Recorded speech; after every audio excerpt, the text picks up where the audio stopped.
या देवी सर्वभूतेषु मां सिद्धिदात्री रूपेण संस्थिता नमस्तस्यै नमस्तस्यै नमस्तस्यै नमो नमः। नवरात्रि में देवी मां की नवमी तिथि पर उपासना का विशेष महत्व होता है।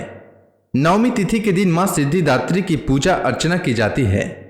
मां सिद्धिदात्री को सिद्धि और मोक्ष की देवी माना जाता है। मान्यता है कि मां दुर्गा की इस स्वरूप की पूजा करने से भक्त गणों को यश, बल और धन की प्राप्ति होती है।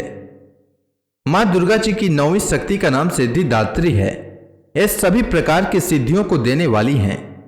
नवरात्रि पूजन के 9वें दिन इनकी उपासना की जाती है। इस दिन शास्त्रीय विधि विधान और पूर्ण निष्ठा के साथ साधना करने वाले साधक को सभी सिद्धियों की प्राप्ति होती है। सृष्टि में कुछ भी उसके लिए अगम्य नहीं रह जाता है। ब्रह्मांड पर पूर्ण विजय प्राप्त करने की सामर्थ्य उसमें आ जाती है।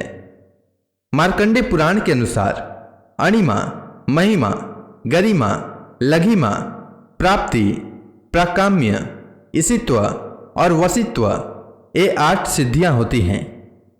मां सिद्धिदात्री भक्तों और साधकों को ये सभी सिद्धियां प्रदान करने में समर्थ हैं। देवी पुराण के अनुसार भगवान शिव ने इनकी कृपा से ही इन सिद्धियों को प्राप्त किया था। इनकी अनुकंपा से ही भगवान शिव का आधा शरीर देवी का हुआ था। इसी कारण वे लोक में अर्धनारीश्वर नाम से प्रसिद्ध हुए।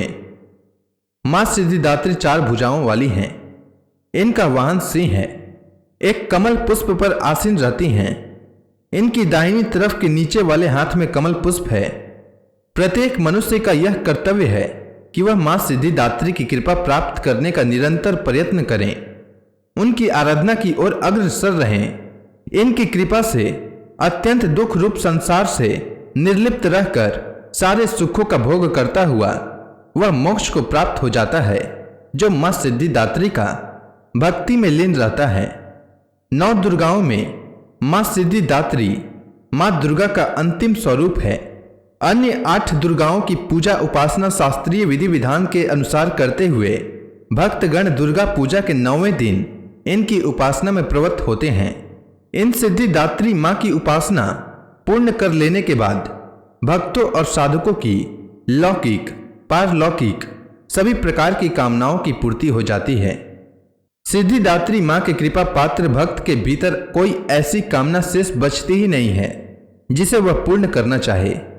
वह सभी सांसारिक इच्छाओं और आवश्यकताओं से ऊपर उठकर मानसिक रूप से मां भगवती के दिव्य लोकों में विचरण करता हुआ उनके कृपा रस पीयूष का निरंतर पान करता हुआ विषय भोग शून्य हो जाता है। मां भगवती का परम सानिध्य ही उसका सर्वस्व हो जाता है। इस परम पद को पाने के बाद उसे अन्य किसी भी वस्तु की आवश्यकता नहीं रह जाती। मां के चरणों का यह सानिध्य प्राप्त करने के लिए हमें निरंतर नियम निष्ठ रहकर उनकी उपासना करनी चाहिए।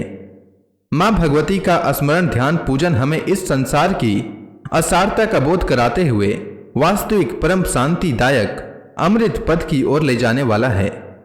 तो प्रेम से बोलिए मां सिद्धिदात्री की जय।